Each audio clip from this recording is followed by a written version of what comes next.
Ya, Assalamualaikum warahmatullahi wabarakatuh.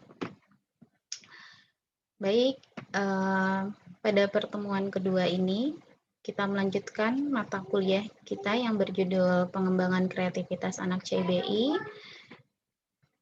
Di pertemuan kedua ini kita akan membahas tentang landasan pengembangan kreativitas, hubungan antara kecerdasan dan keberbakatan istimewa dengan kreativitas, pentingnya kreativitas dalam hidup, pentingnya pengembangan kreativitas bagi anak cerdas istimewa, bakat istimewa, pendekatan 4P dalam pengembangan kreativitas, identifikasi dan pengukuran kreativitas. Baik, kita akan lanjutkan dengan membahas satu persatu outline-nya. Yang pertama, mengenai landasan pengembangan kreativitas. Menurut Munandar 2012 menyatakan dasar pertimbangan dalam pengembangan kreativitas anak CIBI atau cerdas istimewa bakat istimewa adalah yang pertama ada hakikat pendidikan. Nah, jadi pendidikan itu kan memiliki sumbangsi besar dalam pembangunan bangsa. Kemajuan suatu bangsa, kebudayaan, itu bergantung pada cara kebudayaan mengenali, menghargai, dan memanfaatkan sumber daya manusia. Hal ini erat kaitannya dengan kualitas pendidikan yang diberikan kepada peserta didik. Pendidikan memiliki peran dalam mengidentifikasi dan membina bakat, termasuk pada anak cerdas istimewa, bakat istimewa. Nah, masih ingat dengan teori untuk mengidentifikasi keberbakatan? Salah satu teorinya itu adalah the three ring dari Renzulli ya. Teori Renzulli itu menyatakan bahwa cerdas istimewa, bakat istimewa itu terdiri dari pertama intelijensi yang tinggi atau di atas rata-rata, yang kedua kreativitas, dan yang ketiga adalah task komitmen atau komitmen untuk menyelesaikan tugas atau tanggung jawab dengan baik. Nah, berdasarkan prasyarat 3 poin dari Renzulli tersebut dapat dipahami bahwa kreativitas itu merupakan salah satu hal penting dalam aktualisasi potensi anak cerdas istimewa, bakat istimewa. Baik, kita lanjutkan ke poin berikutnya yaitu mengenai kebutuhan kreativitas. Nah, jadi dukungan terhadap kreativitas itu merupakan hal yang penting. Kenapa? Karena hal ini merupakan tanggung jawab dunia pendidikan. Jadi kreativitas seseorang itu dapat berkembang dan teraktualisasi dengan baik, itu nantinya akan memunculkan ilmu pengetahuan dan teknologi terbaru yang semakin relevan dengan kebutuhan manusia. Jadi intinya kreativitas itu nanti bisa memberikan kebermanfaatan bagi masyarakat lebih luasnya lagi. Yang berikutnya mengenai hubungan kreativitas intelijensi. Yaitu apakah orang dengan IQ tinggi pasti kreatif atau orang yang kreatif pasti memiliki IQ tinggi? Nah, coba kalian boleh literasi lebih lanjut. Kita ingin tahu apakah dia punya skor IQ tinggi atau kreativitas tinggi, itu harus dites. Nah, jadi ada tes kreativitas. Tes kreativitas itu merupakan dimensi fungsi kognitif yang relatif bersatu dan dapat dibedakan dengan apa? Tes intelijensi. Tapi berpikir divergen atau berpikir lebih dari satu, ya divergensi. Ya, kalau berpikir dengan satu jawaban itu konvergensi. Berpikir divergen itu berpikir dalam kreativitas juga menunjukkan hubungan yang bermakna dengan berpikir konvergen atau terkait dengan intelijensi. Jadi kalau berpikir konvergen itu jelas benar atau salah. Nah, berikutnya terkait dengan sikap kreatif sebagai non-aptitude trait dari kreativitas. Maksudnya apa? Jadi pengembangan kreativitas itu tidak hanya memperhatikan pengembangan kemampuan berpikir kreatif saja, tapi juga memupuk sikap dan ciri kepribadian kreatif. Nah, keberbakatan itu merupakan hubungan antara kemampuan umum, intelijensi, kreativitas, dan komitmen, dan motivasi internal yang sesungguhnya merupakan non-aptitude trait. Yang berikutnya, sikap orang tua dan guru dalam mengenal kreativitas. Jadi, kreativitas itu kan merupakan hasil interaksi antara individu dan lingkungannya.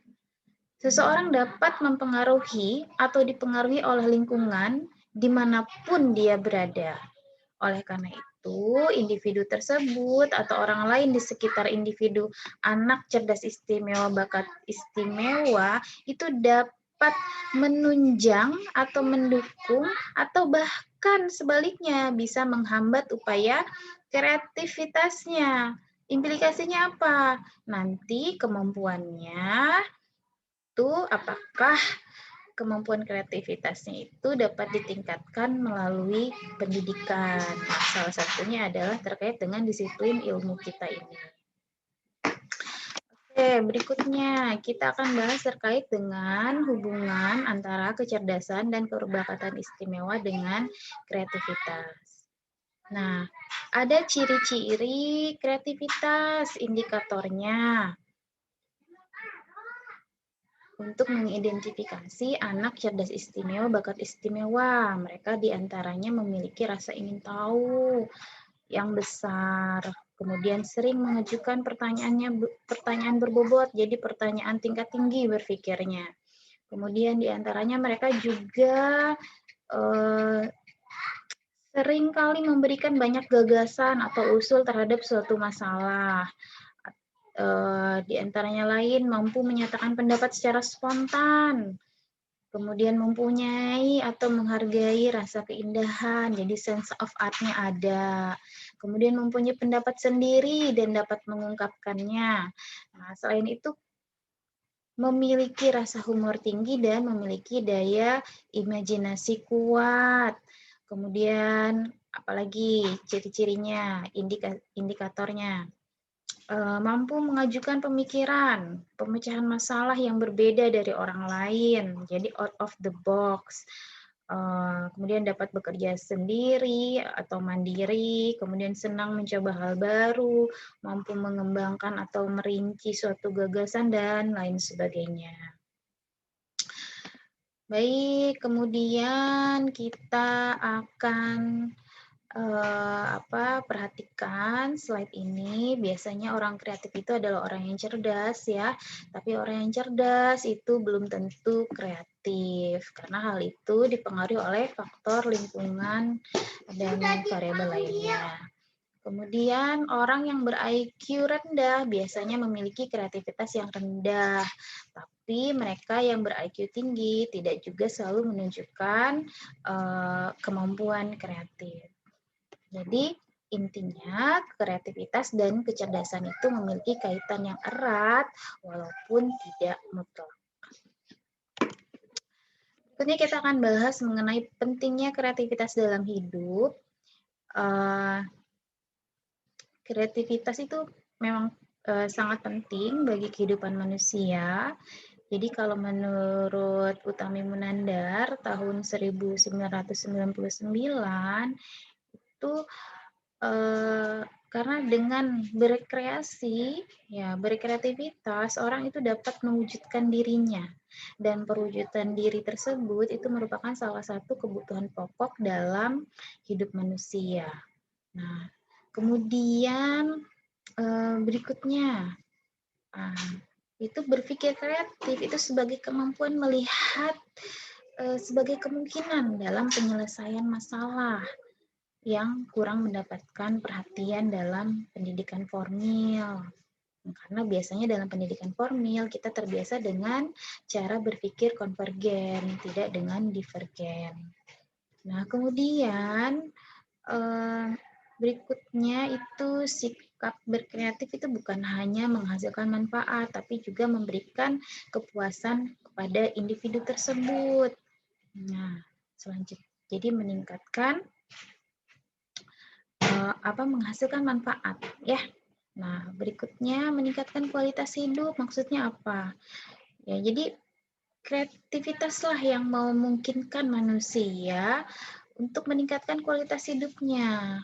Kenapa? Karena sikap dan perilaku kreatif itu perlu dipupuk sejak dini agar anak eh, peserta didik kita itu kelak tidak hanya menjadi konsumen pengetahuan, tapi juga mampu menghasilkan pengetahuan baru, tidak hanya menjadi pencari kerja, tapi juga bisa menciptakan pekerjaan baru. Nah, biasanya yang menciptakan lapangan pekerjaan itu memang orang-orang yang memiliki kreativitas tinggi.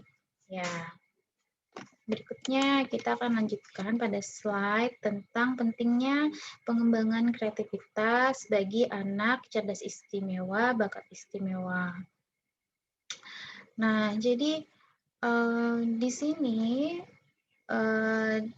di slide ini anak cerdas istimewa, bakat istimewa itu pada dasarnya itu memiliki masalah dan juga kebutuhan. Oleh karena itu diantaranya di antara masalah dan kebutuhannya itu, maka mereka perlu pembinaan. Pembinaan dari siapa saja, dari orang tua, dari guru, dan masyarakat, agar potensi mereka bisa berkembang dengan optimal. Nah, perkembangan kreativitas itu mencakup fluency atau banyak gagasan, menyangkut flexibility atau banyak pemecahan masalah atau pendekatan, mencakup originality mencakup elaboration atau mengurai secara rinci, dan redefinition atau perspektif berbeda. Nah, ada ciri-ciri kreativitas yang dimiliki oleh anak cerdas istimewa, bakat istimewa. Ya, yang sudah Ibu sebutkan di awal slide sebelumnya. Baik, di sini ada pendekatan 4P dalam pengembangan kreativitas. 4P itu apa saja? Yaitu person, proses, press, dan produk. Nah, person itu akan menghasilkan pribadi yang kreatif. Pribadi kreatif itu berasal dari keunikan diri yang dalam berinteraksi dengan lingkungan. Jadi intelektual dari pribadi yang kreatif itu akan menunjukkan kelonggaran dan keterikatan dari konvensi yang menciptakan aturan. Nah, sehingga individu tersebut mampu melakukan berbagai hal dengan cara tersendiri dan menyenangi masalah yang tidak terlalu terstruktur. Nah, kemudian terkait proses. Proses itu kemampuan otak manusia dalam menentukan dan mengembangkan suatu gagasan. Jadi, proses yang terjadi dalam otak itu yaitu untuk dalam rangka menemukan dan mengembangkan suatu gagasan baru yang inovatif dan variatif. Press. Press itu dorongan internal dan eksternal, khususnya lingkungan yang memiliki pengaruh dalam mengembangkan, menghargai, dan menekankan kreativitas atau inovasi pada diri anak. Yang terakhir, produk. Nah, di sini produk yang dihasilkan dari produk kreativitas itu diarahkan pada produk yang kreatif dan orisinalitas ya. Jadi kreativitas itu kan kemampuan untuk menghasilkan sesuatu yang baru. Nah, sedangkan orisinalitas itu kemampuan untuk mengembangkan, memperkaya, atau bahkan memperinci suatu gagasan. Nah, itu diantaranya terkait dengan bentuk pengembangan potensi anak cerdas istimewa, bakat istimewa.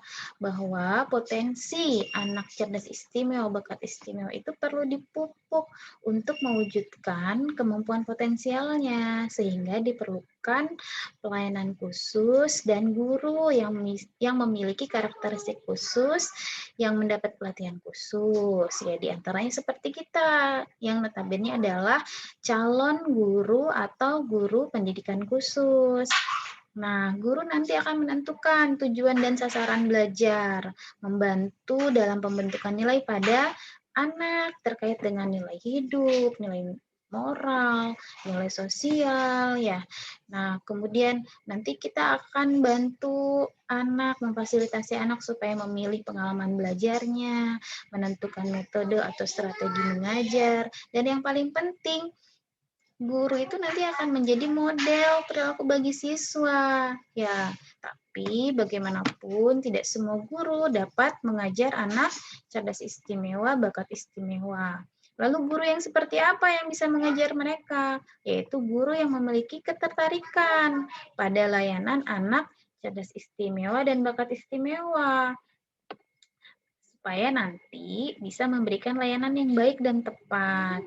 Jadi sebaiknya apabila guru dari anak cerdas istimewa, bakat istimewa tidak memiliki persiapan atau latar belakang khusus, tidak berminat pada pendidikan anak CIBI, ya maka mungkin akan bersikap tidak ramah terhadap anak.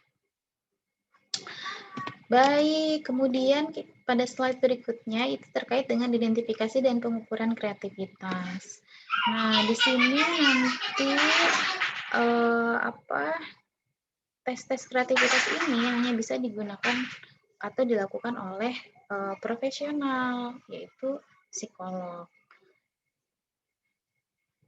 Nah, tapi berdasarkan tekniknya, identifikasi anak cerdas istimewa dan bakat istimewa itu terbagi menjadi dua, yaitu menggunakan teknik non-tes dan tes. Ya.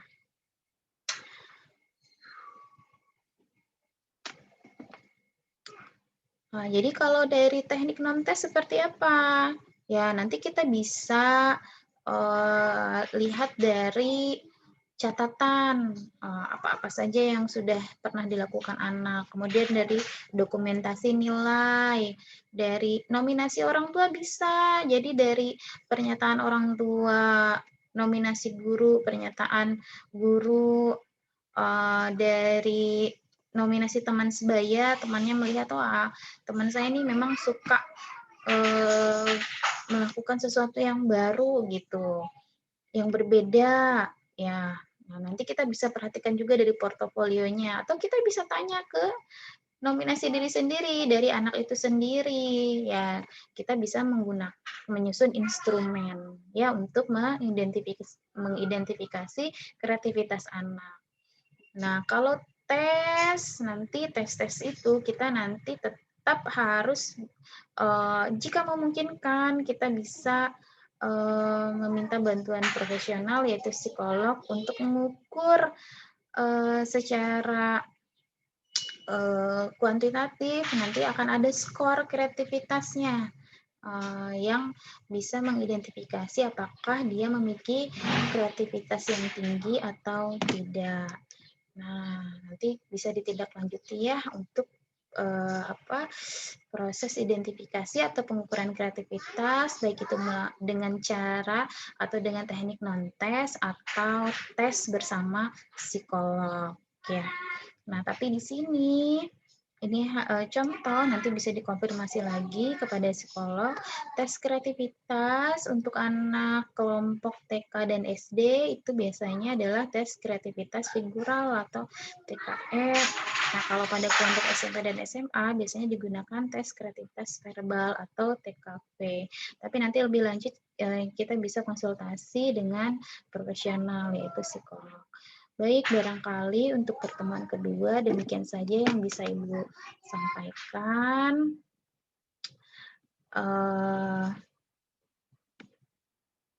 Baik, untuk lebih lanjut itu kita akan mengkaji pertemuan kuliah kita, pertemuan kedua ini via e-learning. Terima kasih atas perhatiannya. Assalamualaikum warahmatullahi wabarakatuh.